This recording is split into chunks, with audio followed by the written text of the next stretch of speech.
Board of Selectmen meeting, as we always do, with the Pledge of Allegiance. Please join me.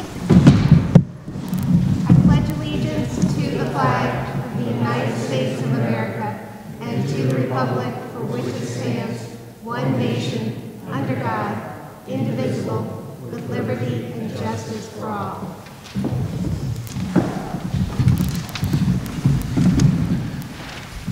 At all our Board of Selectmen meetings, we invite your comments at public audience and welcome you. Because our formal meetings usually contain extensive agenda items, to conduct the town's business, we do limit public audience to 5 minutes at these meetings, but for those who feel they need more time or want to discuss issues further, we welcome it. Happy to meet with you at another time. Please feel free to call my office to schedule an appointment. I know that all members of the Board of Selectmen feel the same way. You're welcome to meet with any of us. Tonight, for public audience, we do not have microphones in the seated area, so if you want to be heard on SCTV, we do request that you go to the podium where the microphone is. And we'll take public audience at this time. Joan.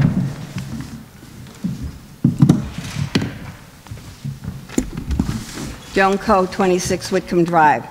I would like to inform you that I have filed an application to petition for the position of First Selectman in the town of Simsbury with the Secretary of State. The application was approved by the town clerk, and I am awaiting a form from the Secretary of State designating the numbers of signatures needed to place my name on the ballot and the form for signatures. I was told that I needed 1% of the voters in the previous election. This number would be around 60 certified signatures. Since neither the Republican Party nor the Democratic Party is interested in forming a town manager position with a change in the charter, I will have as my platform changing the form of government from First Selectman to Town Manager, and I will be an independent choice for the voters. The office of First Selectman will be eliminated, as will be the salary. The salary for the Town Manager will be negotiated under the contractual agreement. It is interesting to note that the Hartford Courant, January 8, 1997, members of the Democratic Party gave testimony to the Charter Revision Commission on the issue of town manager. They are quoted as saying, I quote, of the 169 towns in the state, Simsbury is the 29th in population. All 28 towns larger than Simsbury use town manager form of government, committee member John Malloy said at a meeting in the fall. The surrounding towns of Avon, Bloomfield, Farmington, Glastonbury, Granby, West Hartford, and Windsor all have town managers. Glassman said the most difficult role for the First Selectman in town now is trying to attract professionals to work in a town government with an elected person managing the town. The current study was prompted by a consultant's suggestion that last year that the town look into hiring a town manager like similar towns of its size and budget, end quote. I would also add to Mary Glassman's testimony that not having a long-term professional town manager might be one of the indicators that Simsbury is falling behind in the valley towns with town managers in economic development due to lack of continuity in the position of First Selectman. I have followed the town's transition of the office of First Selectman, starting with a charter revision that establishes a government by delegation, leaving nobody in charge, and no long-term planning due to lack of consensus. It appears to me that Simsbury Selectman's office is a house of cards, with the pseudo-town manager, Tom Cook, is following the character of Frank Underwood. The only person to benefit from this debacle is Tom Cook, with enormous increases in his salary and authority. It appears that the agenda item, executive session, a public safety issue impacting the town of Simsbury, according to the Freedom of Information Act 1206, executive session means a meeting of a public agency at which the public is excluded for one or more of the following purposes. C, matters concerning security strategy or the deployment of security personnel or devices affecting public security. When I questioned the pseudo-town manager, Tom Cook, if this is in compliance with the Freedom of Information Act executive session, I stated that if this had to do with CLMP, all the information was already published in the Current, and there was no need for executive session. The only omission in the article was the $30,000 the town would lose in property tax when they leave the area.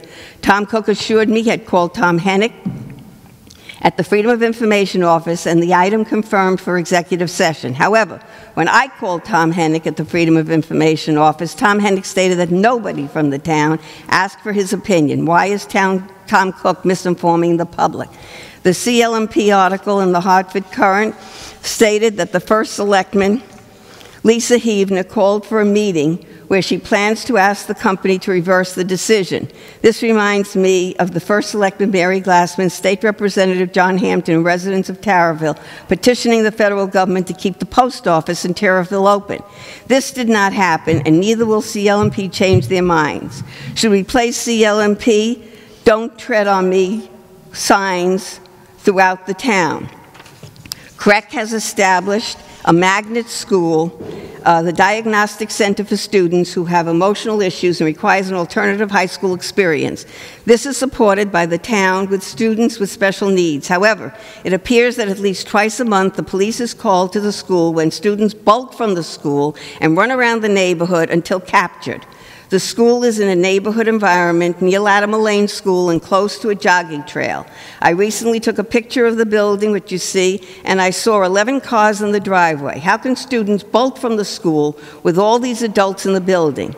This could place the neighborhood, Latimer Lane students, and the Simsbury police in danger. Has anyone reviewed these issues that appeared to place the students and others in danger? Can they increase security? Thank you very much for listening, and I will post my comments on www.simsbury.com, Simsbury Patch, and www.simsbury.com topics. Thank you, Joe. Thank you for listening. I appreciate that. Is there anyone else who'd like to speak? Mr. Kalishman. Thank you. You're welcome. Robert Kalishman, Simsbury.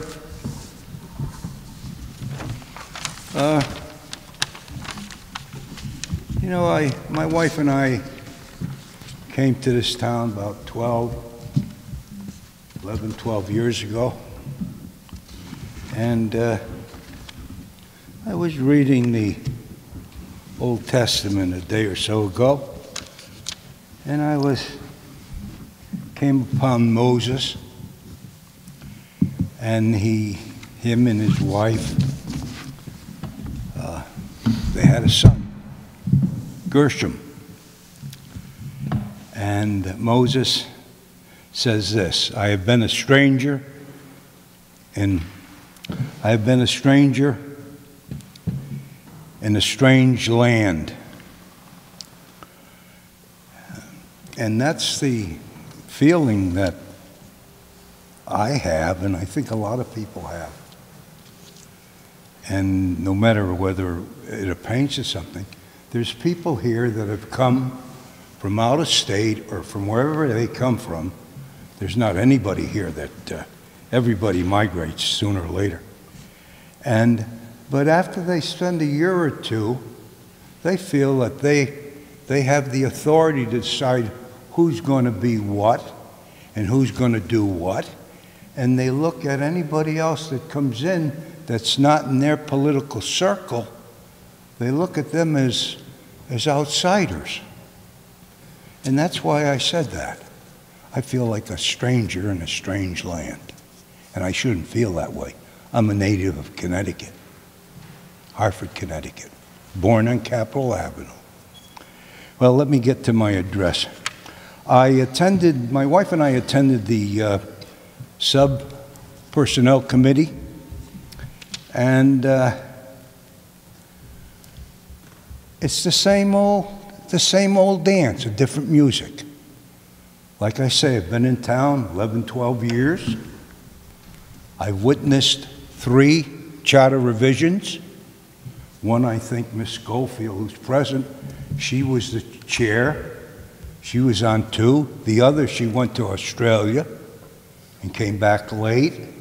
And then the third one, Mr. Hagney chaired.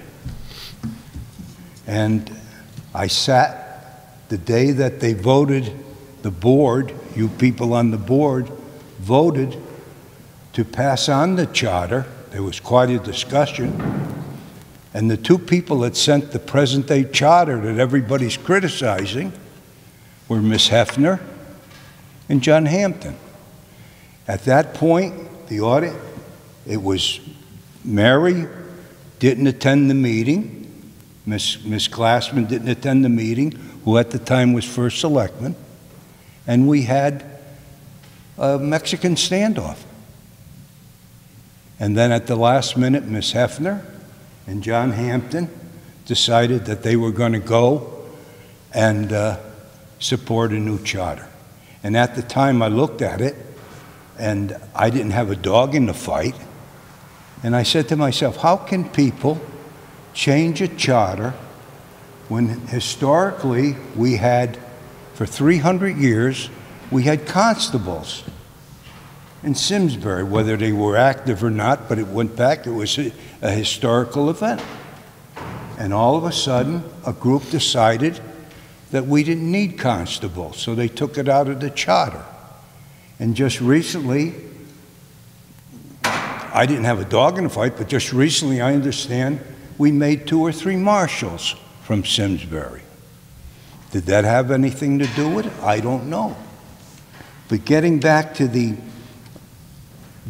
people that created the problem on the salary, the subcommittee, and all voted for it, here again, Ms. Hefner was the chairlady of the subcommittee. She took all these recommendations to cut Mary's salary. The architect, who I think, Ms. Hefner, you have to make a change with that subcommittee personnel. Mr. Cook has a conflict. He has a dog in the fight, and he had a dog in the fight last time. The last time the subcommittee, he was on that committee, and if my memory serves me correctly, I attended the meetings, he voted himself a raise. He was the only person that wasn't elected, right? The non-elected people that sat on that subcommittee voted they wanted a raise. The elected people didn't want to give him a raise.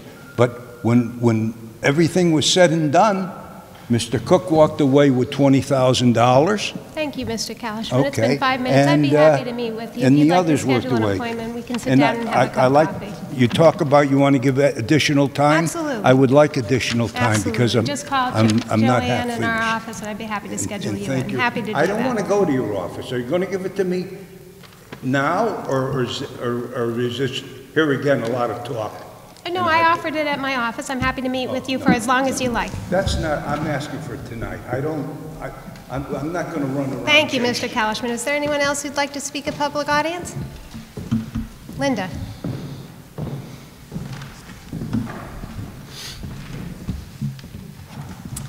Linda Schofield, 3 Ryan Circle.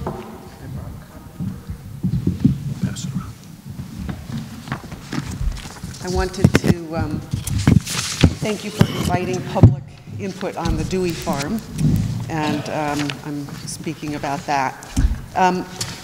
Like most residents of Simsbury, I really like our bucolic town, the farms, the open space, and I applaud the efforts of the Open Space Committee to prioritize what we do with those lands. I think that's very important because open space comes at a double cost to the town. The town needs money to maintain the open space, and the town loses money from taxes by taking open space off the tax rolls. So it's really important to make sure that our open space and our farmland are fulfilling a purpose, such as 1, creating a wildlife corridor, 2, creating a unique habitat for creatures that don't exist elsewhere in town, 3, enabling public access to outdoor recreational opportunities like hiking or swimming or cross-country skiing, which I did today in some of our open space, or 4, at least creating some kind of a lovely vista for people who are driving by. In my opinion, the Dewey Farm accomplishes none of these things. Number 1, it's not a wildlife area. It's pretty denuded of vegetation. It's bifurcated by a busy street, and it's surrounded by a residential property, so it's really not a wildlife area. It doesn't offer any special habitat, again, because it's really just an empty field. 3, there is no public access, so it's not enabling public recreation. And number 4, it's not a beautiful vista. In my opinion, it's an eyesore, unlike the Hall Farm down the street, which is indeed lovely to look at. I get to drive by it every day. The Dewey Farm has long had a ramshackle appearance with broken down greenhouses, piles of junk, rusting drums of toxic chemicals, abundant weeds, and yes, in past history, some beautiful gladiolas and cleomes. And thankfully, the town has cleaned that farm up. The last 2 summers, it's had a small portion planted in vegetables and flowers, and a big part of it is still weeds that get mowed occasionally. And most recently, there have been truckloads of yard waste and horse stable waste that have been dropped hither and yon. I understand that's an attempt to amend the soil, but the leaf piles have not been mounded up to create enough mass to get an internal temperature to a point that would speedily compost the material. The piles are all over the place. And the piles have not been turned. You have to aerate when you're making compost in order to speed it up. So otherwise it takes years for that stuff to break down, and the weed seeds don't really break down if they don't cook at a high enough temperature. I'm a gardener, I make a lot of compost. The current lease requires the renter to pay $78 an acre. I wonder if that cost is enough to even cover the cost of processing the contract. Having looked at land records for the surrounding properties that were recently sold, you can see that this property would yield a substantial gain to the town if it were sold.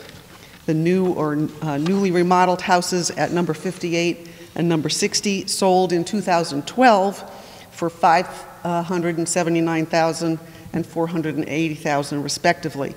And these were properties on the east side of the road where there's no river view. An empty lot, again on the east side of the road, that was less than 2 acres, sold for $141,000 in 2012. Based on this information and on the July 2013 report that indicated that the property could be divided into 7 or 8 lots, I would estimate that the 14.6 acres of the property could be divided into 7 2-acre lots that would sell for at least $150,000 on the east side and $200,000 on the Riverview side. That together is $1.3 million. In addition, these properties would then be taxable along, if there were houses built there, along with their vehicles, and that would yield an annual revenue, I'm estimating, of over $100,000, depending, and that's a conservative estimate.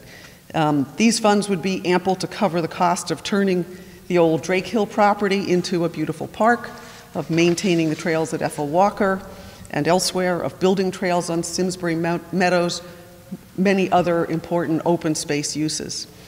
These initiatives all provide real public value to the environment, to people who use those recreational sites.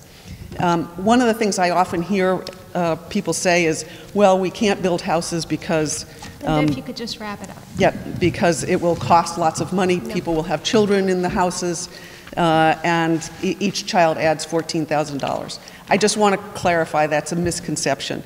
That $14,000 figure is not appropriate. It comes by dividing the total school budget by the total number of children, and that's not how it works. There's variable versus fixed costs. Thank you, Linda. I'm almost done. I can't, it's not fair for me to extend beyond. Okay. Happy to hear. Glad I Yes. gave you the top. I gave it up. I'm trying to, Thank you, Linda.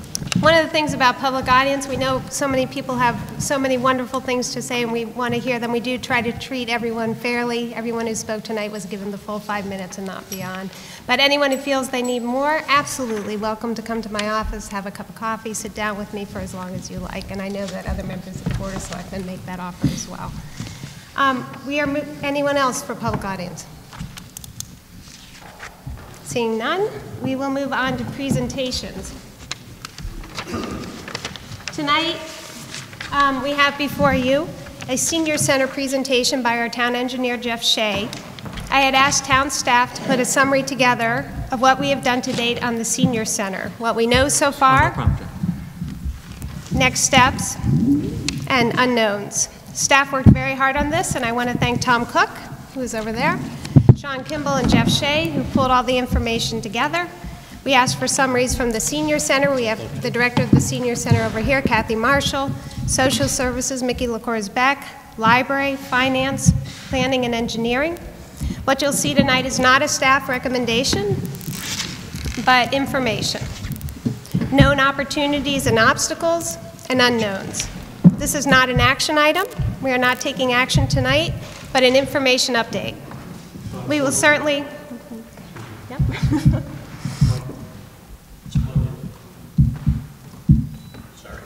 We will certainly welcome input from the public into what you are looking for in a senior center. We will be discussing what additional steps or information the Board of Selectmen needs to proceed. As soon as you're ready, Jeff. One of the things we'll do, there's a PowerPoint, and we'll make copies available at the senior center. It will be online at SCTV for those who want to watch it at a later time as well. So no action tonight, plenty of opportunity to see the presentation and give feedback to the First Selectman in my office or the Board of Selectmen.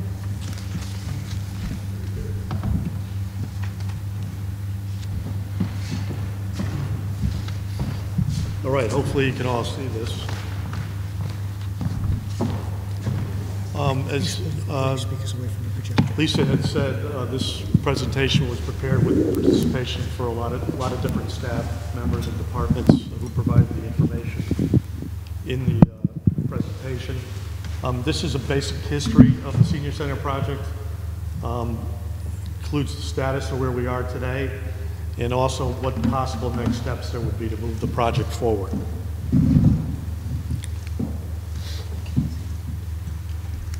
Technical difficulties. So first thing we just want to talk a little bit about is what is the current usage and what is the data that shows how many people are actually using the senior center right now. The social services department have been keeping data for several years, and a very small increase in participation has occurred over those years. On an average, about 159 people use the senior center. That's both AM and PM for all the different programs that are provided through that department. And there's approximately 984 unique residents that use it. So that gives you some sense of the use today. Looking at demographic trends in the future, the data shows that there is going to be an increase in the 55 and older population going to 2025, with a decrease beyond that because of the baby boomer bubble sort of, I guess, being completed in terms of its life cycle. These are some of the current programs offered both on-site and off-site. I'm not going to read all of these programs, but you can see they're very extensive with a lot of different offerings. And some of those programs, as you can see, were offered at the library and also at the Simsbury Farm facilities in terms of swimming and the like. So that gives you some sense of the programming that we're trying to accommodate. Some of the current challenges provided by the senior center staff are insufficient parking. As we all know, we only have 40 spaces here. A new facility we estimate needs approximately 100 spaces to function effectively and to provide enough parking for all the users. There's insufficient arts and crafts spaces, storage, large event space. There's really no good multi-purpose room in the center in Eno right now. There's limited exercise class facilities, inadequate TV and movie room, lack of health and wellness screening space, which is critical to the seniors, and there's no room for games such as billiards and ping pong tables. Some of the essential core needs based on discussions with the seniors staff are additional parking. The building, as you know right now, is not ADA accessible. There are such deficiencies as accessible path, door openings, door hardware, location of controls, those types of issues throughout the building. Those would be addressed as part of a new facility or an expanded facility, either here or at a new location.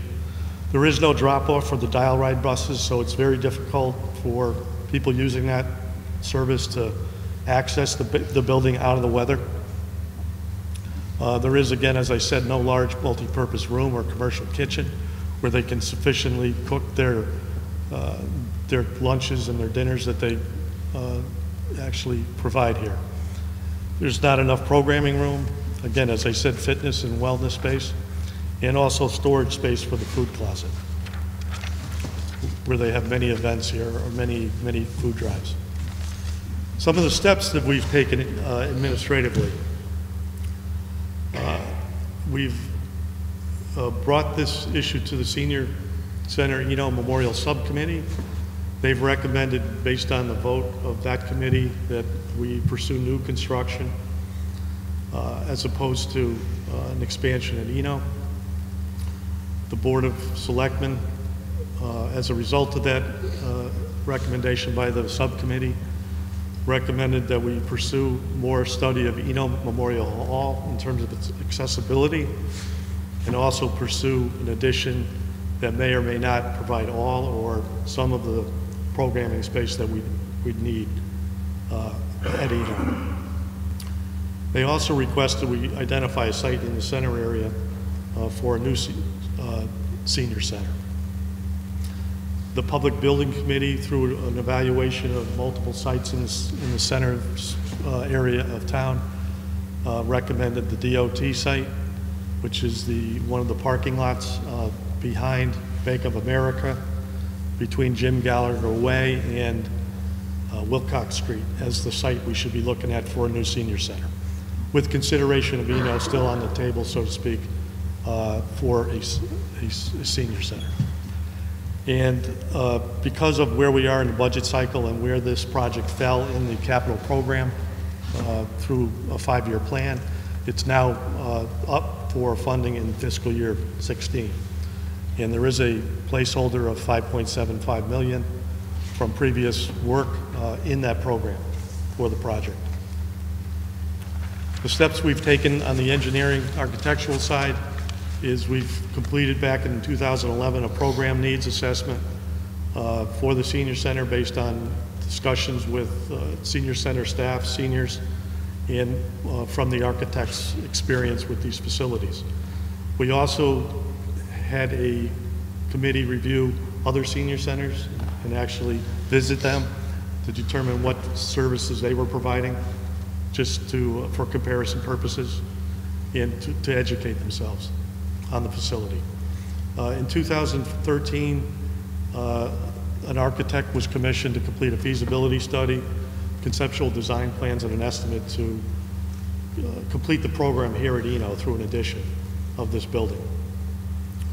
And relatively recently, the town had sought a grant through the Main Street Investment Program of the state to partially fund the parking deck that would be required to provide sufficient parking at this location. In June of 2014, we pursued the... Jeff, if I could just interrupt. The Sure. parking grant did not come through. That's correct. That Main Street grant was not, we weren't successful in obtaining any funding through that grant source. So in 2014, in June, we did the accessibility study with the architect, and again, we identified all the deficiencies in this building that I listed to you below, or before. We completed a preliminary site plan for a new facility at the DOT site with the 22,000 square foot building and 100 parking spaces, and it appeared to work sufficiently. In January 2015, to identify the options available to acquire the DOT site, we met with DOT and discussed options to acquire. Presently, the town has an option to purchase the property for $800,000 based on appraisals done by DOT.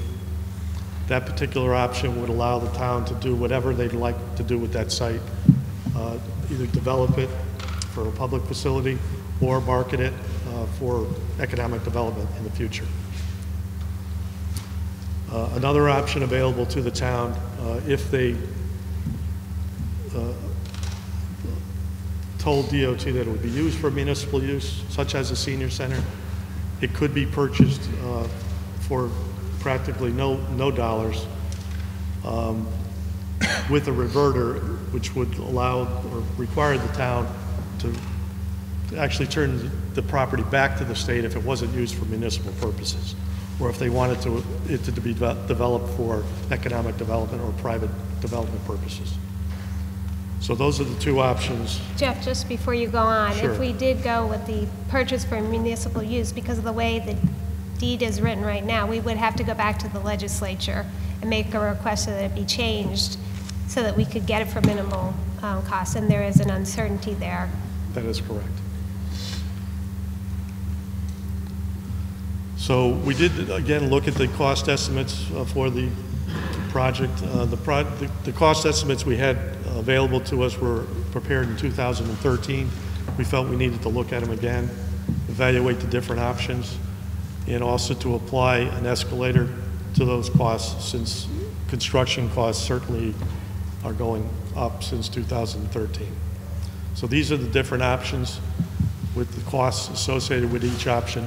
The Eno Memorial Addition with a parking deck was estimated to be $8.8 million. Without a deck, $7.4 million.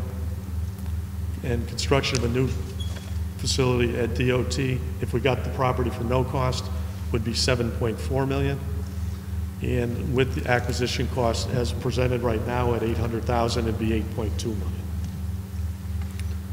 So you can see the cost of the property is slightly higher than being carried right now in the capital program. This is just a quick evaluation of what the tax impact would be on an individual property owner based on an $8 million cost for the facility. And again, based on the property value of the property that the taxpayer owns, it would vary between $805 over a 10-year period to approximately $2,000 over a 10-year period. Some of the advantages and disadvantages of each location were discussed, and this is what we came up with, what we felt were the most important points to make. In terms of leaving the Eno at this location, it would maintain the senior center in its existing town center location. It would preserve this building as a functional or active facility, as opposed to if the senior activities moved out. It would avoid some increase in operating costs. There would be an estimated increase in operating costs at a new facility in that it's a standalone facility. The costs associated with that facility are estimated to be approximately $60,000 to operate. An addition at this location, we estimate, would be about $22,000 additional dollars. That does not include costs for additional personnel that may or may not be required to maintain the building, or the increased cost to maintain this building because of its expanded size. So those costs have to be accounted for too at some point. The addition at this location also would not permanently displace any facilities. The facility, as designed and conceptually, did accommodate SCTV and all the other functions that actually occur in this building. So there would be no relocation required on a permanent basis. And obviously there'd be no loss of tax revenue because there'd be an opportunity cost not lost at the other facility or the other location. In terms of challenges here, again, the insufficient parking for a current or expanded facility are still there. The parking deck, even if it was developed on the site, on the footprint that exists presently, would only increase the parking by 33 spaces. So it still would be short the 100 that we feel would be important to make it a fully functional facility. With this being a historical building, once we open this building up, there's always potential surprises when you do work on a building of this age. So that's always a sort of a question mark in terms of what the overall cost might be at the end of the day. Right now we're working with, again, conceptual cost estimates. So those costs aren't unknown and may not be until we get into the construction. There would be additional oversight or regulatory hurdles in terms of putting an addition on this building. Because it's on the historical registry, there's an additional agency that would get involved, the State Historical Preservation Commission. So that is sort of an unknown. We have had preliminary discussions with them, but they're just preliminary.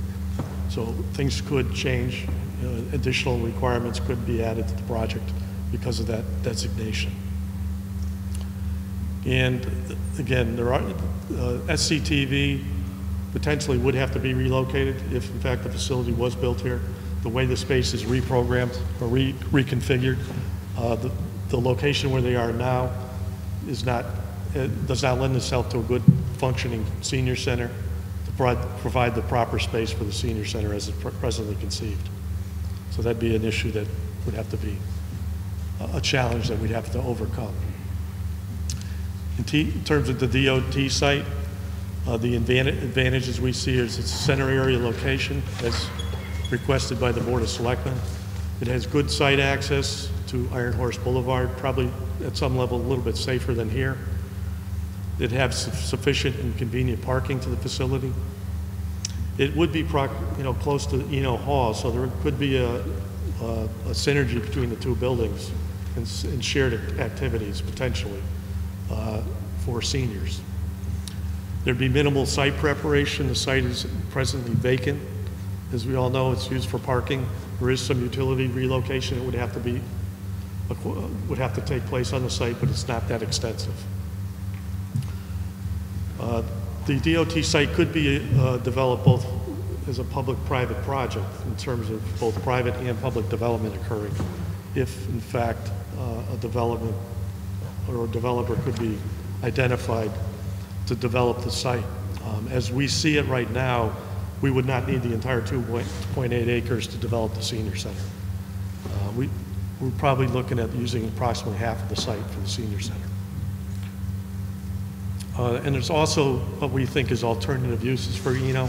If the senior center did vacate the building, we think there's other agencies that would fill the void of the space that would become available here. That would make some sense. And some of the challenges at the DOT site, again, the loss of potential revenue at that site could be significant if the site was fully built out in conformance with the center code. Compliance with the center code is a bit of a challenge in that it's a zone that allows or requires multi-uses, both residential, storefronts, apartments. So that is somewhat of a challenge for us to meet with a senior center facility, which wasn't really thought through, I think, in terms of that zone when it was actually conceived. The environmental conditions of the site are unknown. DOT, it was an old railroad property, so there's always, there historically can be environmental issues on those sites.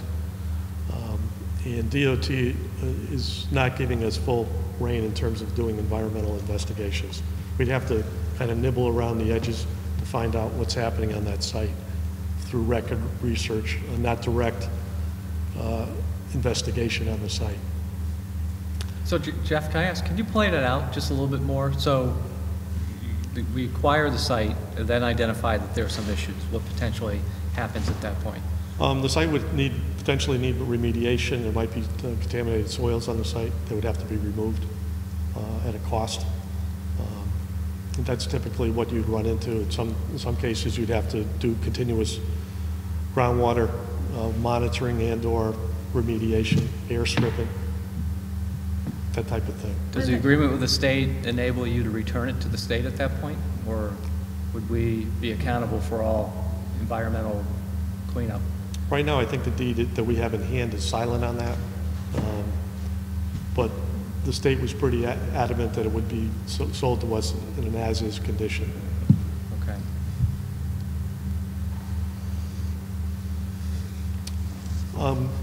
In terms of the parking loss, because of the building footprint taking up some space, there would be some loss of parking in the center, shared parking that we have now, and parking that's used for PAC events, Performing Arts Center events. There would be, again, additional maintenance and operational costs with the new building, and I think I talked to those a little bit before. And there would be a requirement to relocate a sewer line that presently bisects the site. So there is a cost associated with that. Jeff, would we have to do anything with the AT&T trunk As I presently understand the line, I believe it's far enough off that it would not cause us any real problems in developing the site, but that'd have to be looked at further. Yes, Does the cost that you showed us before contemplate all those challenges? it does. Okay. And I guess just additional considerations we want you guys to think about a little bit. The distributive model is still out there. The Board of Selectmen asked us to look at that, and there may be opportunities through an expanded performing arts center, through the library, or through other facilities that we haven't thought about yet, where some of these senior services could be provided. That would be probably better understood through development of a project and looking for those opportunities as they presented themselves. The town-owned site on the east side of Drake Hill, or on the east side of Iron Horse Boulevard, adjacent to the sewer plant, was a site we did look at a little bit. We did a little bit of due diligence on that. There are wetlands on the property. It is in the floodplain, but that's a possibility as a sort of fallback position. Would require more due diligence. It may require, again, a premium on site development, but that's another site that's we looked at a little bit, but again, it didn't make it to the top of the list, and it's just another one we can continue to discuss. The other thing that's come up is the community center concept as opposed to a senior center concept. The original program was developed for a senior center. A lot of those spaces could be also used for other demographic groups, but the program we have is not specifically designed for those, that range of demographics. So that definition's out there, and we need to just keep thinking about that in terms of a program and what the expectations may be for the facility at the end of the day. And I think that pretty much wraps it up, I think. Jeff, could I just ask a quick question on that community center concept? Yes. When the group went out and looked at other senior centers, did they see any that had a shared concept? Based on what I know, I don't believe so. I think they were all dedicated senior center facilities, and I think they did that because, again, they were really focusing on seniors at that point in the project. But I'd have to check on that. I believe that's the case.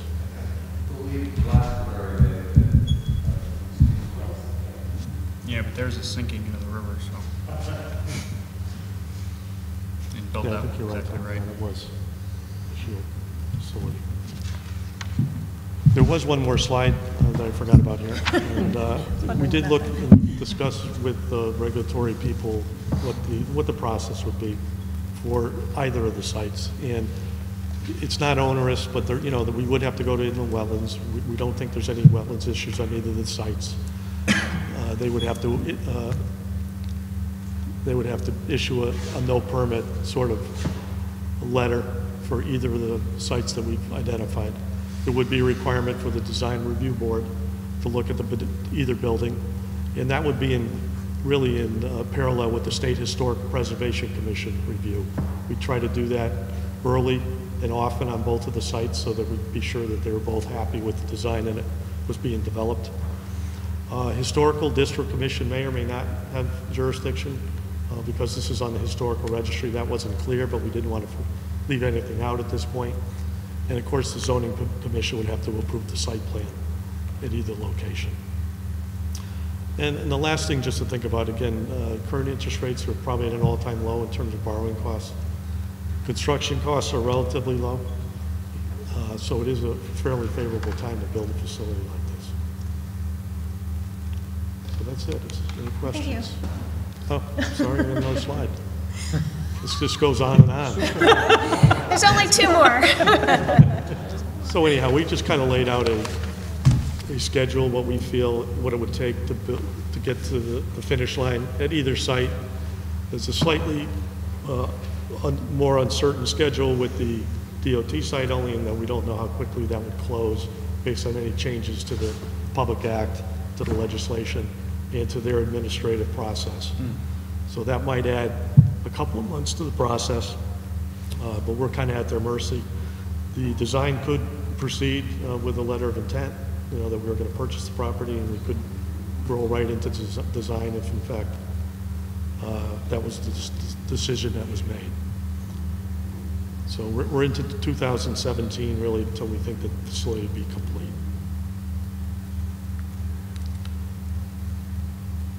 And these are kind of the decision points that we feel that we need to make at this point in time. Would it be Eno? Would it be Dino, a DOT lot? And again, on the DOT lot, if that was the preferred direction, would we want to pursue it at 800,000? Or go back and get the legislation changed potentially? But that again runs some risks that they could potentially pull the offer off the table. DOT. They weren't very happy about providing this offer to us. I think they were kind of, their arm was twisted a bit at one point. So, it is a little bit of a onerous kind of position to be in. Jeff, would we have to get a new appraisal on that number? We could. That's, I guess, a third option that was kind of discussed at some level. We could get an appraisal. We could present that to DOT. That was their appraisal, right? So we haven't done any independent We have appraisal. not. The two appraisals that the DOT based their value on was actually two appraisers with the DOT staff. A couple of years ago. 2012, I believe. Unfortunately, yeah, this was the legislation passed by our state legislature, so this is the offer that is the official one. So we can do an appraisal, and one of the options we could do is go back to the legislature and say, hey, we did this appraisal, we'd like you to give it to us for less. And they would have to vote it. It's quite a process, and there is some uncertainty where that process would end. So anytime you go back, we have a deal in hand that we can close on, they said within 2 weeks. If we want to pursue other options, we might be able to get it cheaper, you're right. There would be uncertainty associated with pursuing that option through the legislature. So that's just an obstacle to consider. It's not a barrier. Also, the public act for the transfer of lands usually occurs once during the session, and it occurs towards the latter part of the session. So you do have to get into the queue, so to speak. So you could easily miss this session, and it would go into the next session, which may not be till the following calendar year. They only do it in the long session too, though, right? They don't do them in the short session, so we'd have to wait 2 years. And as Lisa said, the appraised value could potentially go up, not down. So that's another unknown. Jeff, can you go back to the timeline? Sure. My question would be if we were to seriously embrace the idea of looking at this as a community center as much as a senior center, how would this timeline or cost be impacted by it, if it would be impacted by it? Well, I think we'd have to go back and look at the program. Okay. That could probably be done, I think, in months, not years. I'd guess it'd probably take 3 to 6 months to do that and kind of rebuild the conceptual design here and re-estimate it. Probably, okay. I'm going to say 3 to 6 months. So the original plan, the 22,000 square foot building, whether it be additions and changes here or freestanding, was not only need, but it was also want based, right? It was based on a program that was kind of agreed to, yes. But there's needs and there's wants in there. There's what we have today, which are needs, and there's potential expansions from what we want to be in the future, right? Yeah, again, I think the kind of core needs that we discussed in the beginning provided by senior was kind of the bare minimum. Yeah. And I struggle with ping pong tables as a need, but so if we stripped out some of the wants, how big of a building are we talking about? We haven't really done that analysis. We certainly can do that. Where I'm going with this is 5.7 million already exceeds the debt capacity that we have for this year's budget when you stack it up with the financing we've already got. Mm-hmm. So then to talk about an $8 million project, we're talking about laddering it over a couple of years, unless we violate the debt policy of the town. Well, actually, we did confirm with Mr. Mancini that the way it's budgeted now and the way it's been planned for over the time, it is appropriately budgeted at 5.7 because it's not debt service, that's the total cost, the way you bond it. the debt service goes to the, Close. well, At 5.7, it's real close to Mr. maxing Mancini, we us did out. confirm with Mr. Mancini, and he Yeah. felt he could accommodate both costs in the capital plan over time. 5.7, right? The Both. 8 doesn't fit. He said he could do it. 8 is above 7%. No matter how you ladder it, $8 million with current debt service Well- is above 7%. So I'm thinking the first thing the Board of Selectmen needs is a memo from Mr. Mancini about how this Yeah. would accommodate. Yeah, because I struggle to do the math on that, obviously. He's a smarter guy than I am at finance, but anyway, so again, the reason I'm asking is because, is there an option to phase here? Because we have to do something, right? I think all 6 of us, and obviously Nancy's not here, we have to do something. We've heard from tons of seniors, we've spent a lot of time on this, you've spent a lot of time on this, town staff. You know, my concern is we're trying to do all things to all groups, and maybe that's not the best approach. Maybe it's a phase, maybe we do something here, we figure out what to do with SCTV, that gives us a little bit of time, we get it going, we explore the PAC, we explore, you know, the library, you know, because I have concerns with swallowing a $6 million, $8 million pill all at once. Well, And whether we can pay for it or not, you know, it's a lot of money. I think that's a great comment. I think there was some initial discussions and exploration about how to do phased construction.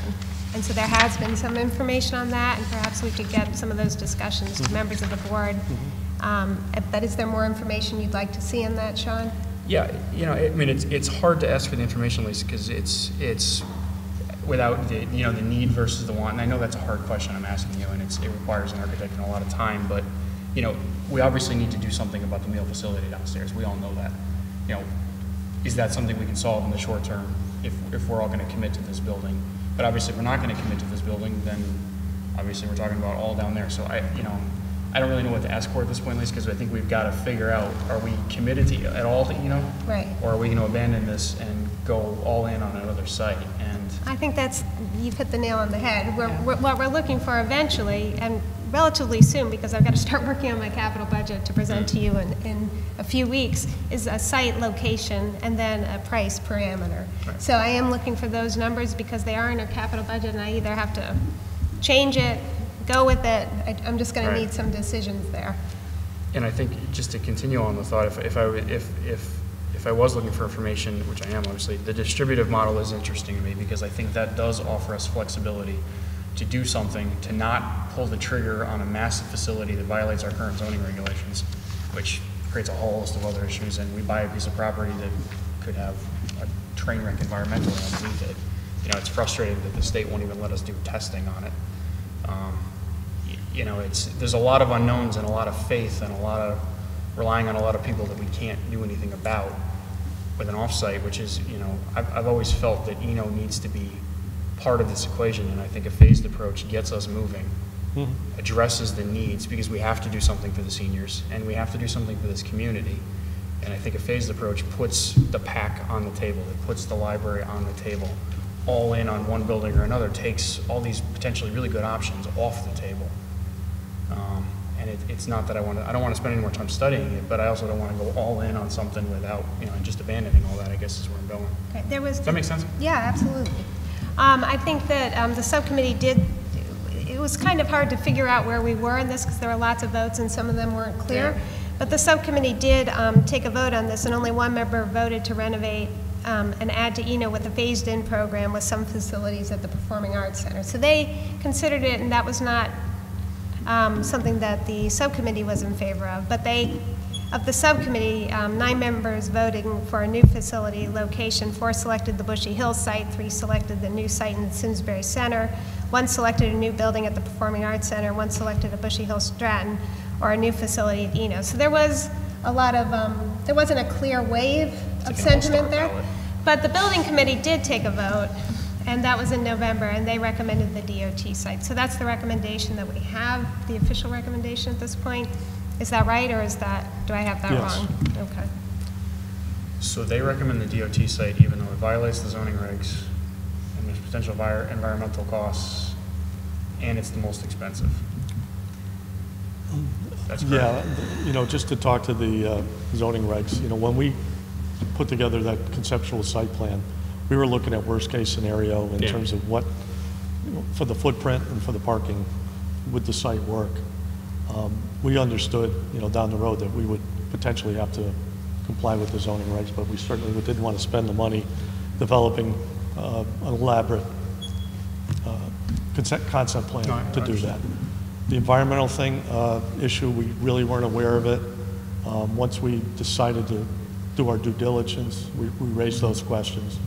And again, there could be no problem on that site, Sean. That's fair. I'm just trying to be brutally honest with the possibilities there, so. No, that's fair. That's fair. Jeff, I was at the meeting where the Public Building Committee voted, but I think that part of the equation was that the DOT property was going to be acquired at no cost. Wasn't it? I'm not sure they were accounting for. That was communicated to them that was an option available. Yeah. Yes. And the other was that they did not completely take Eno off the table as far as renovating this building goes. Because I think we all kind of agreed that there's things that have to be done to this building, whether, for accessibility issues, for one. And I think we've heard that from a couple of different groups that are going to have to be done one way or the other.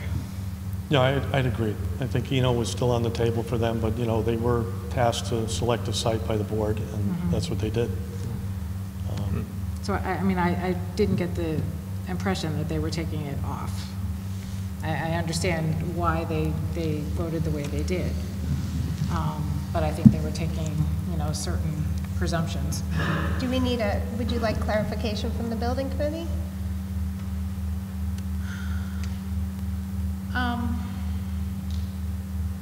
I'm not sure that would, what we would get back from that. Okay.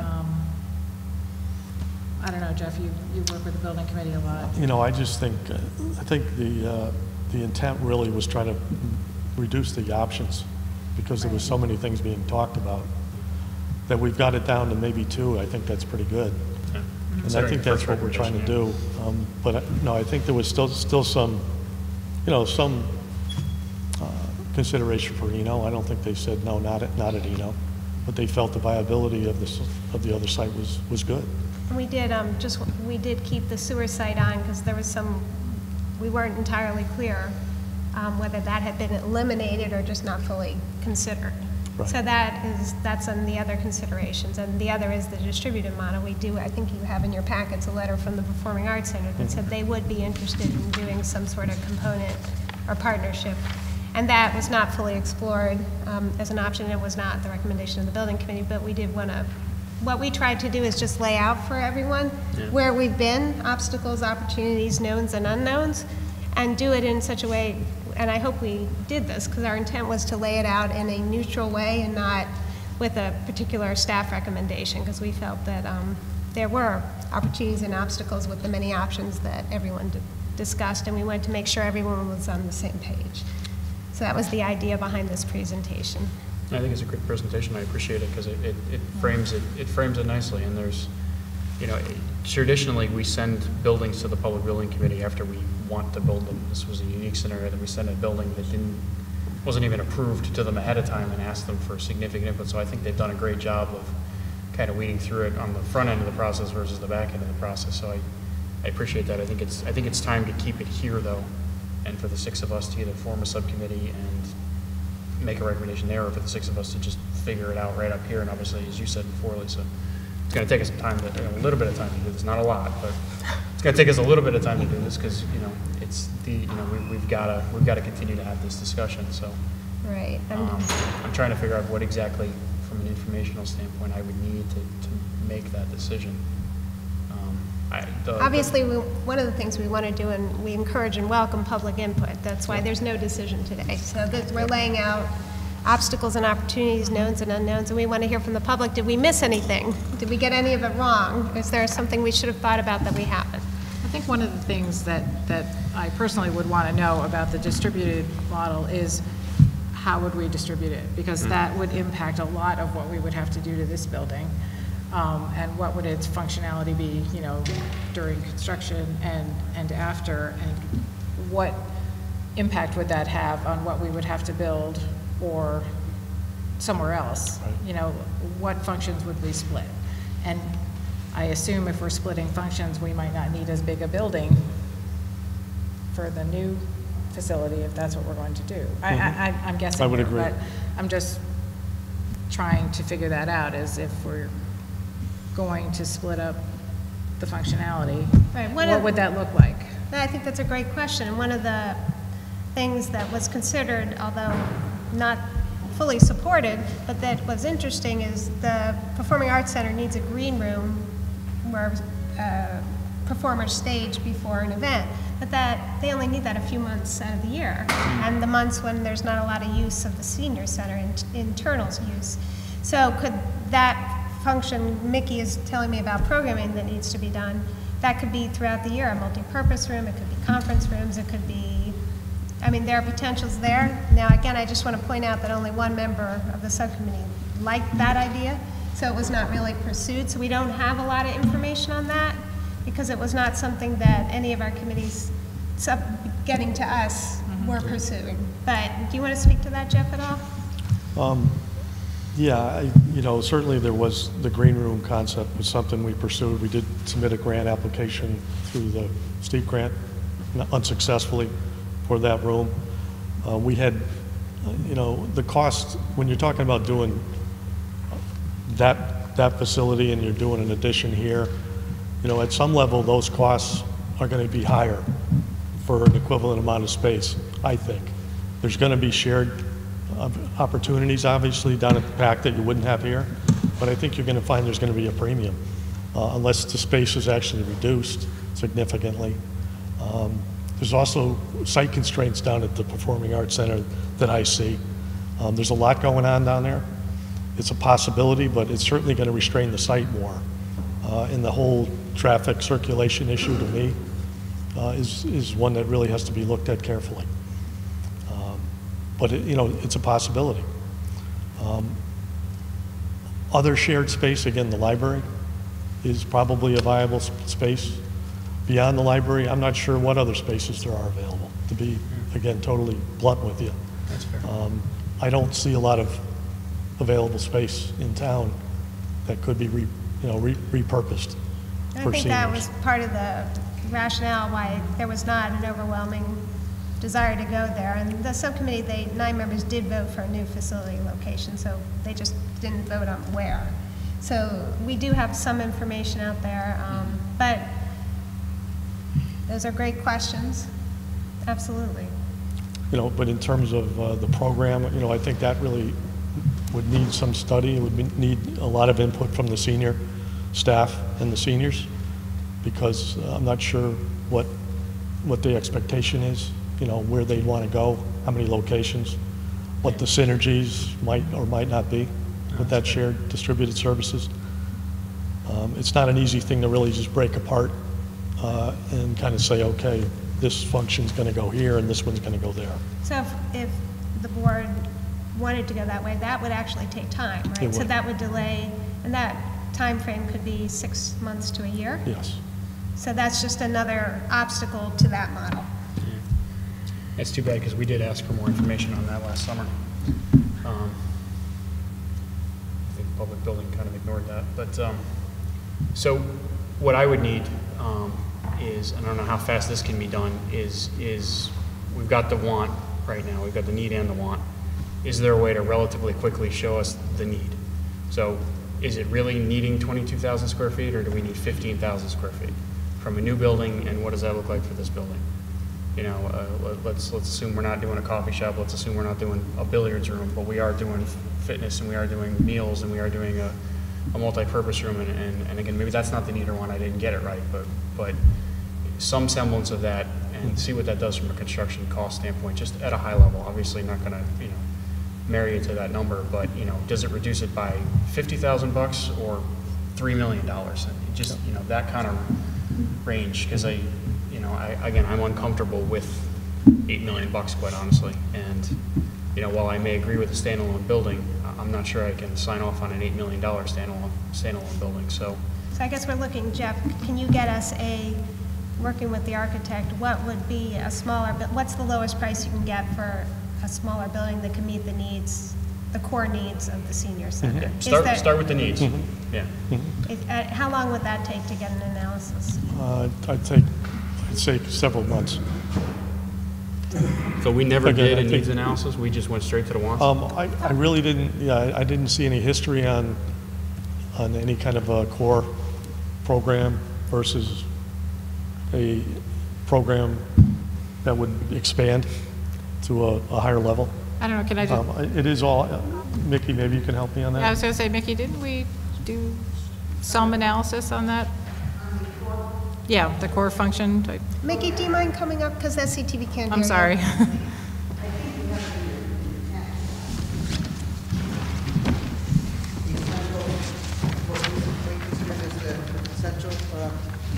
Essential needs? You mean in the slide, Mickey, that Jeff showed, or? No, well, maybe you don't have it then. Did you didn't include the essential? You've gotten so many different slide decks on this that I can't keep them all straight. Just as an example, the essential needs we had are making whatever building, this building or any building, ADA compliant, first of all. Additional parking. Well, and somewhere in there it was the covered portico.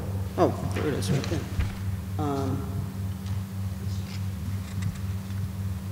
Yeah, so those essentially are the things that we need. It's the big multi-purpose one here. Within those categories, Mickey, do you have any square footage? Like you need 20 more parking spaces or anything along those lines? Well, because we have 159 people average using the facility, this building, every day, and we only have 37 parking spaces, you know, you can see the need. But I guess I'm trying to say, I don't want to do a wag to come up with a number. You know, you need additional parking. How many spaces is that? ADA accessibility, that kind of stands alone. But just trying to quantify some of these things for myself.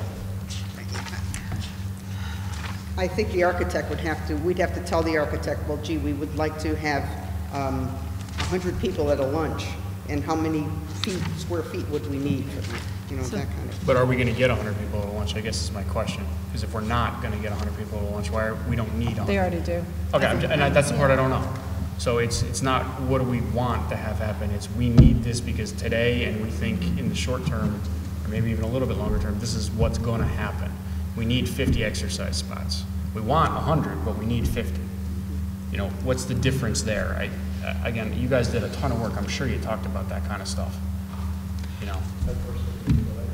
Well, when you priced out the renovation of this building, what were you accounting for on that list? Or were all those things in your plan?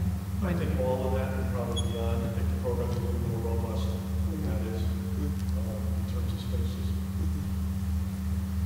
Do you know what the square footage is you would be adding to this building to accommodate that? 16,000 square feet. I think the building is 22,000 now, but we'd be using some of it, but also adding that to about 16,000. And that contemplated keeping SCTV where it is? Keeping SCTV where they are? yes. Okay. We would actually be in a different space in the building. Right. But we never contemplated finding a new home for them?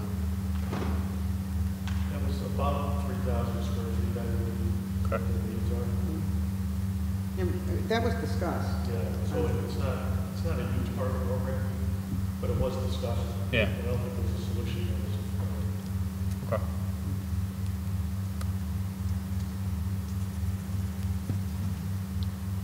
So, yeah, we can go back and look at the work of the community architects and kind of come up with a core program and see what kind of square footage that comes up with. You know, if it'll work functionally with the concept of Yeah, I mean, unfortunately, it can't take months. It's got to take weeks to do that. Well, we could get a high-level estimate, if we could just get from him just a recognizing that. we could probably get a high level estimate. Mickey, do you have a square footage estimate for accommodating some of these programs? Like, do you know how many square feet you need to operate an exercise class? Or Beth, did you know that?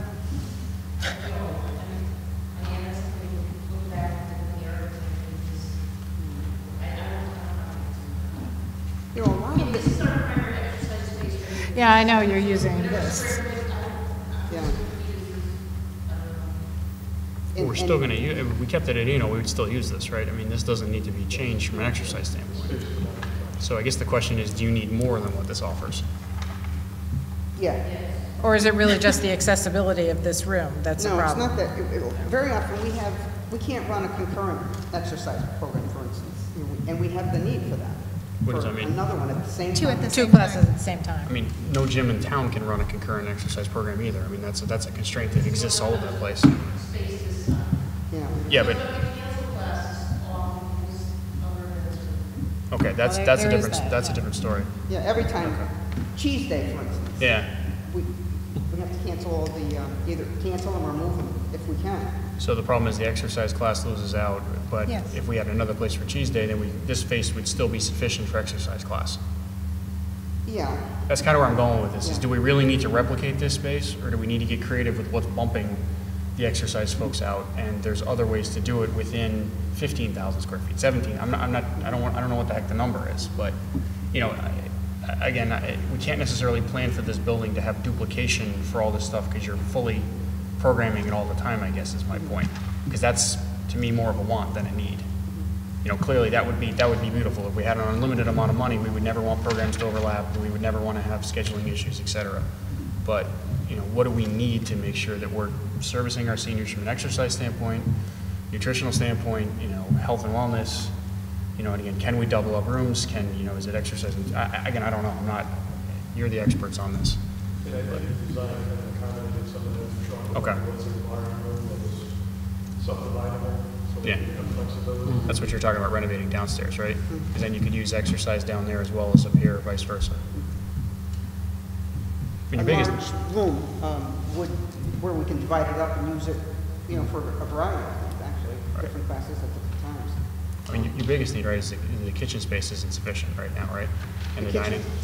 The actual kitchen isn't sufficient, as well as the dining area. I mean, that's like your number one thing, right? Because That's where we do our medical screening, is Right.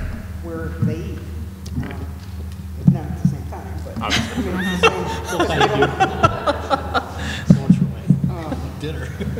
I guess what I don't want to get into up here is us prioritizing for you, because we've got to hit a number in the budget.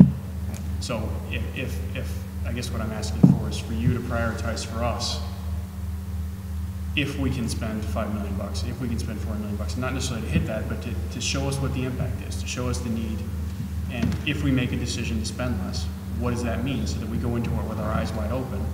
And again, we may not do that. We may fund the whole thing. We may fund, I don't know what we're going to do, but I want to know the impact. And if we make changes to this project, what does that mean for services from a need standpoint? Not a want, from a need standpoint. So in terms, it's similar to what the Board of Ed does and what we've done in the past when we put in 2% budgets, 1.5, 1%. What is the impact as we reduce the amount of items we budget for? And so I think you're asking for that sort of option, so that we understand the impact of reducing or going above. Right, because if we reduce this project to $4 million and you tell me you can't do your kitchen and you can't do the dividable room, and that's your number one need, well, that really makes me think about what we're going to fund here. You know, so it's, you know, I really need to understand that, because then, you know, we've got the tough decision of figuring out how much can the taxpayers afford, and what are we willing to do. And, you know, and again, it's obviously there's a great need overall for the seniors, but helping us refine that, I think would give me comfort in terms of being able to make this decision with our eyes wide open, whether, again, that be Eno or whether that be a new facility. And I assume the costs are relatively similar. You know, you know, with the parking deck, you know, that's all kind of fixed. I get that. There's pluses and minuses. Yeah. The renovation costs of some of the spaces that are lower cost, the new space would cost. Okay. But there's the offset of additional site costs for building more parking. Right. There's pluses and minuses. Well, and there's an option to do a phased approach in two with the parking, right? Because we don't, just because we approve the building this year doesn't mean we have to approve the parking this year. There's a risk in that it won't happen, but, you know, that's a potential way to get it to, you know, to finance over multiple years if we go down that road as well, right? as the, you know, if we say go on the building and then we say, all right, come back to us next year on the parking, or, you know, I don't know how my colleagues feel, but, you know, that's a way to shave $1.1 million off the initial and look for a way to finance that that's a more manageable chunk in out years. And I'm trying to get as creative as we can here to make sure that we do something, because we have to do something. So, Sorry, Chris. I mean, it seems where the decision-making is slowing down a bit is understanding the details of what it actually looks like. And so the ability to determine options is, I think, somewhat mitigated because of that. It seems to me that the design work that was done on the renovation of Eno, it clearly would have incorporated your design values into an execution. And I think looking at that is where we all would really get the best sense as to what number, how many rooms are we looking at, how large are those rooms. And I think all of a sudden that, I believe that would actually open up the ability to get to our next level of decision making. So, Jeff, can you bring back those conceptual drawings that we had at the subcommittee before, you know, that actually showed the building, you know, and what it would look like? Because a lot of the information is up on the building committee website, if you guys want to look at it again. Chat has some things missing up there that I'm going to put up there. So I will be certainly come back and show you those. Yeah, just Probably should bring the architect back to get a little perspective on what he was thinking, right. since I wasn't involved with that process. And, but I encourage you to look at the documents up on the website. Well, and I would encourage members of the public to look at it too, so that, you know, everybody has a picture in their mind of what we're talking about. Jeff, if you could get us the link, we could give it to the press. Right. And they could help us publish that so that the public can have an opportunity to not only watch this on SCTV at their leisure, but check out the documents that we will be looking and evaluating. So the more eyes we have on it, the better perspective we have. Lisa, don't kill me for making the suggestion, but I think it might benefit us to have a separate meeting just for this topic. Absolutely. You know, No, I think that's a great know we've got a ton of idea. meetings coming up, but, you know, again, whether it's another budget hearing dedicated solely to this, and that's where we have that discussion to give you folks some more time. So I'll ask Tom, if you don't mind, tomorrow to circulate a request for dates and when we could do that. I would like to do it, if we can, 10 days out so that we have an opportunity we can notice it as a public hearing, get public input, or do you want to make it as a working? I mean, we want public input at all our meetings. We absolutely want public input. I just want to give these folks enough time to do what we just asked them to do. And again, it's an abbreviated window, obviously, to begin with. But I was thinking somewhere within the budget. So Tom, if Period you could timeline. coordinate with Jeff in terms of the most amount of information, we may not have all the information we're looking for, but the most amount of information that we can collect, and then dates that are compatible with this in the middle of our budget cycle. I mean, is that fair? Yeah, absolutely. I think that the more input we have, the more information. That's why this is not a decision moment tonight. We wanted to make sure that everyone was on the same page in terms of the information out there, find out if there was something we hadn't considered. Did we miss something? Because there were a lot of groups looking at this. We want to make sure we got it right, so we do ask the public to give input. They can call the First Selectman's office, email any of us. And if you want to speak to any of us, you can also call the First Selectman's office and leave a message, and we'll make sure those phone calls get forwarded to members of the Board of Selectmen. So our doors are open. The other thing we can do is hold an open house with town employees who are available to answer questions. Some people want to have an opportunity just to ask. We could do that, invite the public to speak with us.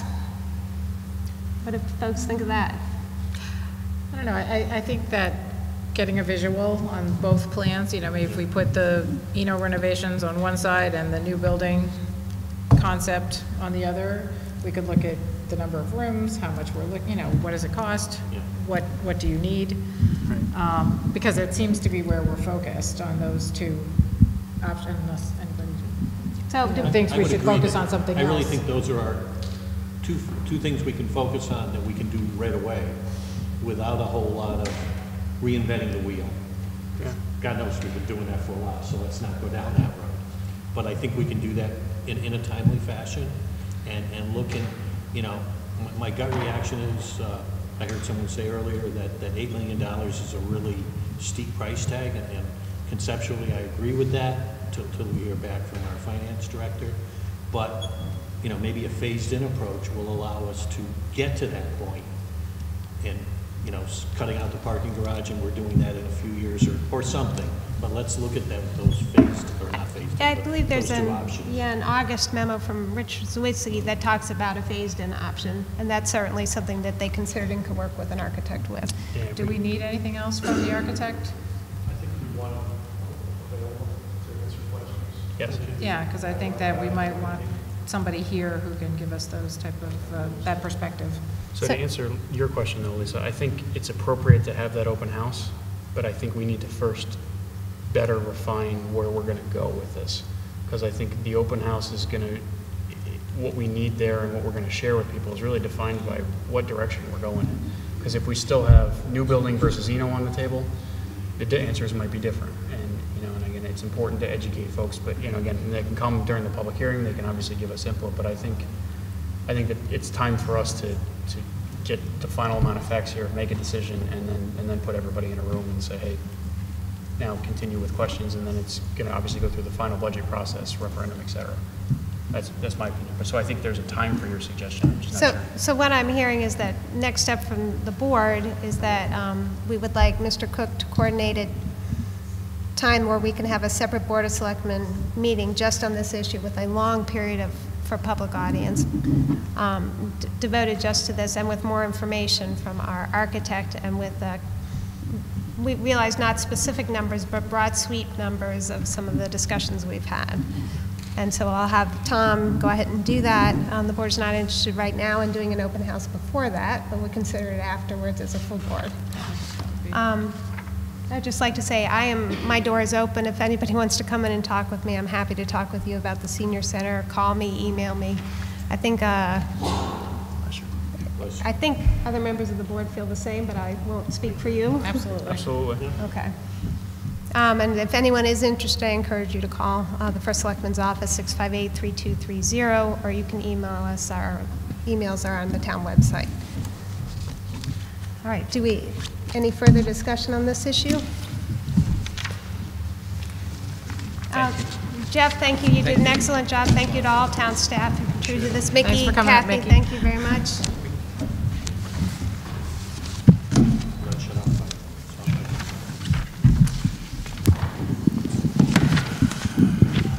Thank you. Greatly appreciated. Well done. We will move on to action items. The first action before you is the tax collector, Colleen O'Connor, has before you a request to approve tax refunds in the amount of $4,641.56. May I have a motion to approve tax refunds for that amount? So moved? Second. Any discussion? All in favor? Aye. The second item before you is new budget workshop dates. To accommodate some conflicts, we have proposed new budget workshop dates before you, beginning with the First Selectman's presentation to this board on February 26th at 5:30 p.m. Other dates include Thursday, March 5th at 5:30, Saturday, March 7th, 8 to 4, that's a long one, Monday, March 9th, 5:30 before our Board of Selectmen meeting, and then March 10th through 12th at 5:30 if needed. May I have a motion to approve the revised workshop dates? So moved. Second. Any discussion? All in favor? Aye.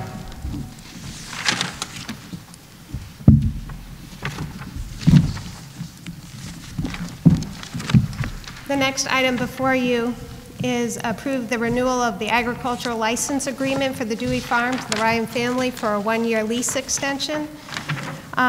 We have a request from Town Engineer Jeff Shea to extend the ground license for the Dewey Farm property for the 2015 growing season, as the Open Space Committee will require time to do an inventory and evaluation of open space and to develop an open space policy in general. Rather than having the property lie fallow, the recommendation is to continue the farming lease for an additional year. The lease expires on March 15th, but they need to initiate appropriate preparations for spring farming in 2015. Mr. Shea has indicated that Mr. Ryan has been a good steward from the town's perspective. And in your packets is an update from Mr. Peck, which talks about how he, at a request of a resident, did go out and inspect the property and find that it is in compliance with the lease and is consistent with organic farming. So are there any questions on this?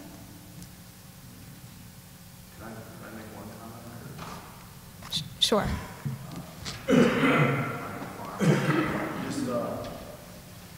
wish she stayed so I could tell her about how I do confidence. Could you come to the front?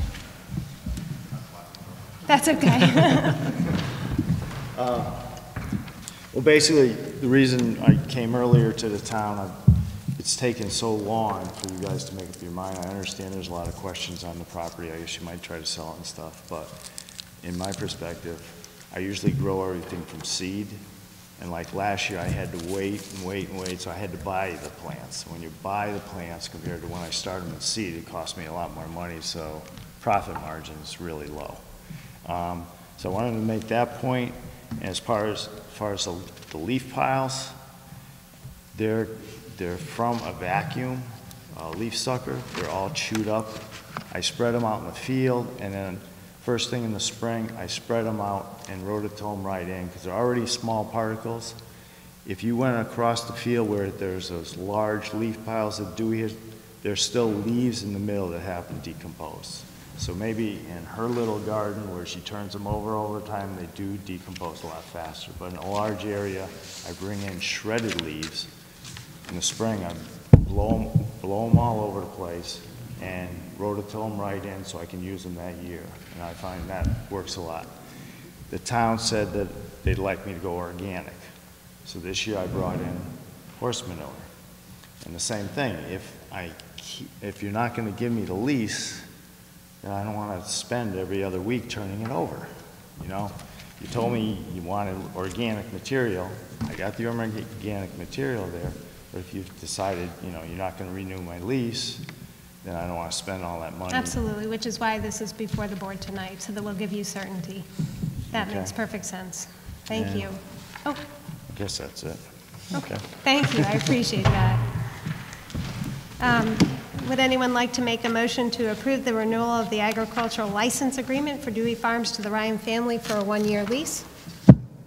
I'll move it. We have a second? Second. Any Guys. further discussion? Yeah, so we had asked for some additional information.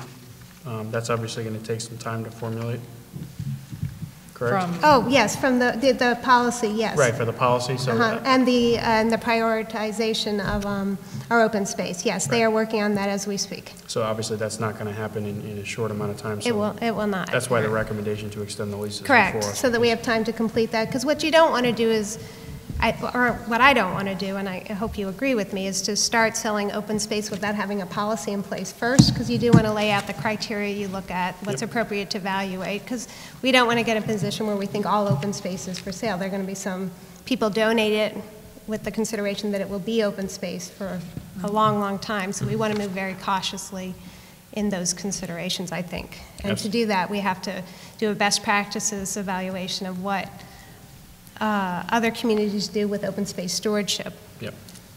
Okay, I agree with that. I want to make sure that we're continuing to move that process along rapidly so that we're not sitting here again next January with the same quandary, so. Yeah, okay, thank you. I would just compliment Don Rieger, has been working very closely on the Open Space Committee with Jerry Toner, Mr. Shea, and starting to prioritize our open space, much as Mr. Roy did with the roads. Yep. So that process is well underway. It's a tremendous amount of work, and very appreciative of the work that the Open Space Committee has been doing with Mr. Peck, Mr. Shea, and Mr. Toner, and the whole Open Space Committee. That is underway. Thank you. and thank you for coming in Yeah, and speaking appreciate to you us. I really do. And we're not trying to unreasonably prolong the uncertainty, but. All right, so we have a motion, a second. Is there any further discussion? All in favor? Of Aye. Any opposed? The motion passes. Okay. Next before you is a motion to approve Eno Hall Auditorium waiver of fee for the Theater Guild of Simsbury. It is to waive the fee for use of Eno Hall on April 17th, 18th, 19th, 25th, 26th, 2015 as a performance space for their spring show Dearly Departed. In your packet, you have the hours that they will be needing it for. The Guild will be paying for custodial fees for those dates and times. This is not a waiver of the custodial fees. I move that we approve the waiver. Second. Any further discussion? All in favor? Aye. The motion passes. Next before you is a motion to approve Eno Hall Auditorium waiver of fee for the Simsbury Light Opera Company. This is a similar request for rehearsals and performances of their 2015 production, Slowco's Greatest Hits, featuring trial by jury. This is their 70th annual production, so congratulations to them for that. The dates are March 12th, 16th, 17th, 19th, 20, 21, 22, 28, and 29. Again, Slowco will be paying for custodial fees for those dates and times. May I have a motion to approve the waiver of fees for the Slowco's use of Eno Hall for rehearsals, performances, and the dates described? Move that. May I have a second? Second. Any further discussion? All in favor? Aye. Aye. The motion passes. Next on your agenda is authorization of the First Selectman to execute a memorandum of understanding between the Greater New Haven Transit District and the town of Simsbury. I want to congratulate Mickey, who I see has left the room already, but Director of Social Services for our work on securing this grant, which he initially sought back in the 2013 cycle. This is an extremely competitive grant and a testament to Mickey for her diligence in securing it. The town could absolutely not purchase this vehicle without the grant. This will replace our 2010 Ford E450 dial-a-ride vehicle with a mileage of 118,596 miles. We anticipate the cost to be between $12,000 and $17,000 for the town's 20% match, which would be paid for by our account 243-45230, which is a special revenue account for Simsbury's dial-a-ride and transportation needs. The Director of Finance, Joe Mancini, confirmed that there are adequate funds to cover the expense and that this purchase complies with our purchasing policy. This is actually not a request to transfer money today. I had Joe Mancini speak with our auditors to advise on the grant, and he said that because this is a special revenue fund and funds are available, actually the Board of Selectmen and the Board of Finance approval is not necessary. So although there is no Board of Selectmen action required on this, I did want to see if there were any questions. So that special revenue fund was set up without Board of Finance and without Board of Selectmen controls? Well, we can go over the controls. There are, absolutely, that goes through separate audit process. That's great that it goes through an audit, but people can still spend it. So who's authorized to spend that out of that account? Well, there are certain requirements that you have to follow to spend it. I'm authorized to sign for it, so I'm one of the oversight. I'm bringing it to you, to this board for consideration. As you know, Mr. Mancini a few months ago did give a summary of all our special revenue accounts and what the parameters are of those, and this was one of them. But we could certainly bring back Mr. Mancini to review that as part of the budget process, or for tonight if you need more information. Yeah, no, I'm in favor of the action before us this evening. It just always makes me uncomfortable when there's no oversight on special revenue funds from an elected standpoint. Well, that's why I brought it to you tonight, in the interest of transparency and openness, and why I did not sign it, although I had the authority to do it. Not questioning any of it. It's just, you know, other boards of selectmen have set up special revenue funds without thinking about Board of Selectmen or Board of Finance approval, so, but. No, absolutely. This is as I found it. Yeah. I did not create it. Yep, no, understood. And I Appreciate you bringing it for us. That's, No, I think that it's is, good that that we is, know. that is very much appreciated, though. Thank you, Lisa. You're welcome. So if there are no objections, I will sign it tomorrow. No objection. Please do. Okay, And I think thank it's you. great to get a new dial-a-ride. And thank you to Mickey. It really was, very few people got this grant, so it was a real testament to her hard work. Thank you. And then we'll move on to, I think we're on to appointments and resignations. Because there was a little bit of a mix-up because of the snowstorm, we did have appointments and nominations for the Democrats. Those did not make it into our agenda. It was an accident, and so those will be on our next Board of Selectmen meeting. Because this is a special meeting, we do not have the ability to amend the agenda to add them. The other thing that is on your agenda is the Fair Rent Commission, but there has been some question raised by the town clerk about whether these terms need to be staggered. So we're looking to investigate and evaluate how to handle that. It's, I believe that Mr. Askham is aware of this as part in his role as chairman of the. Mr. Askham referred it to the nominating committee, who told me that they spoke with Mr. Cook and that this was all taken care of. I think but I think what has happened is that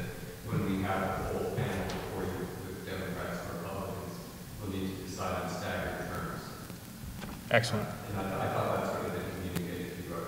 No, I don't get involved in appointments when they come before us. So, obviously, until they're here. So you're saying we should not vote on the Fair Rent Commission appointments tonight and do them all at once when we have both sets of nominees? Okay. Fair enough. Okay, so we'll start with Aging and Disability Commission. I'll take a motion to reappoint Ed LaMontagne, Mona Martinique, and Lynn Veith as regular members of the Aging and Disability Commission with an expiration date of January 1st, 2019. Move that. Second. Any discussion? All in favor? Aye. The motion passes. Appoint Marge DeShanko as a regular member of the Aging and Disability Commission with an expiration date of January 1st, 2019. May I have a motion? Move that. Second. Any discussion? All in favor? Aye. Reappoint Barbara Pettigene as a regular member of the Board of Ethics with an expiration date of January 1st, 2019. May I have a motion? So move. Go ahead. Second. Any discussion? All in favor? Aye. Aye.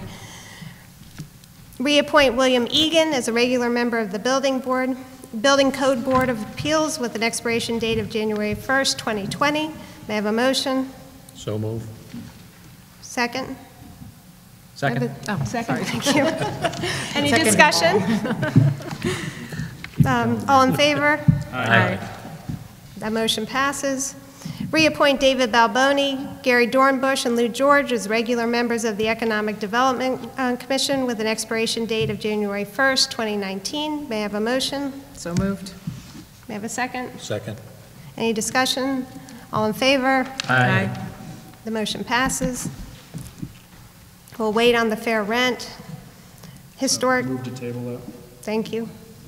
Second? Second. Any discussion? All in favor? Aye. The fair rent reappointments are tabled to our next meeting.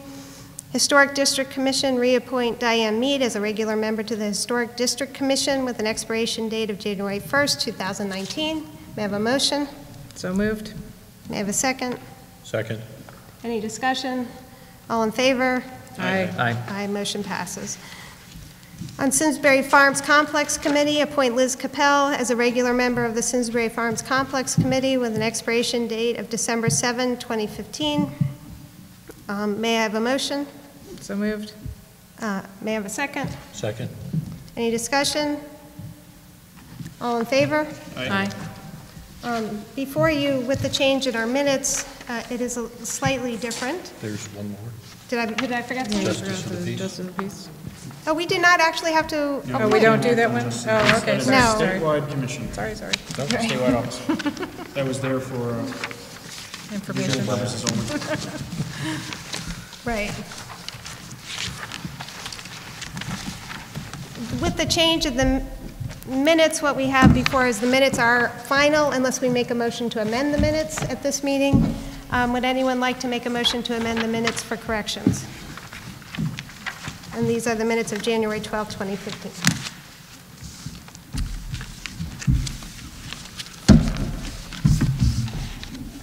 Seeing none, the minutes stand, and we did not need to take a vote on that. And I'll confirm that with Mr. Cook. Is that correct? Okay. Moving on, we'll go to Selectmen Liaison and Subcommittee reports. I'll start with Personnel. Lisa, the Personnel Subcommittee did meet this evening, and we have a recommendation that we'll be sending to you that encompasses 2 hearings, a recommendation of 2 hearings. We identified what we thought the purpose, the objective. We actually outlined the structure, the general dates we're looking at. And we do recognize that, in particular, with the first selectman's salary issue, we need to do this relatively quickly. So we'll have a proposal that's been typed up in our meeting, and we'll send it out tomorrow for everyone to take a look at. Thank you. Yep. Appreciate you looking at this. This came from a demand from the public who wanted more input on the issue, because some of the salary considerations, people were questioning whether they're appropriate for the first selectman form of government, or are they more appropriate for a town manager form of government, and do the decisions we make on salary impact the type of government we have, who will apply for the job, who may not apply for the job based on the salary. So thank you for pursuing that. We appreciate that. Do you have any other updates? Did you want to talk about a play? Board of Education, okay. Yes, I was asked to provide an advertisement for Thoroughly Modern Millie being played at the high school. The first performance has actually been rescheduled. It's going to be this Saturday, January 31st at 7. And then there are performances on February 1st, February 6th, February 8th. And they do a great job. And if you have an interest, go to the school website to be able to purchase tickets. And also your VIP passes, if you have them, can be used for this, but you can call Kathy Marshall to talk about how to do that, or the high school has the ability to help you with that. Any other updates? Okay, with that, I will take a motion to adjourn to executive session for a public safety issue impacting the town of Simsbury. Move that. We have a second? Second. All in favor? Aye. Aye. We are adjourned to executive session.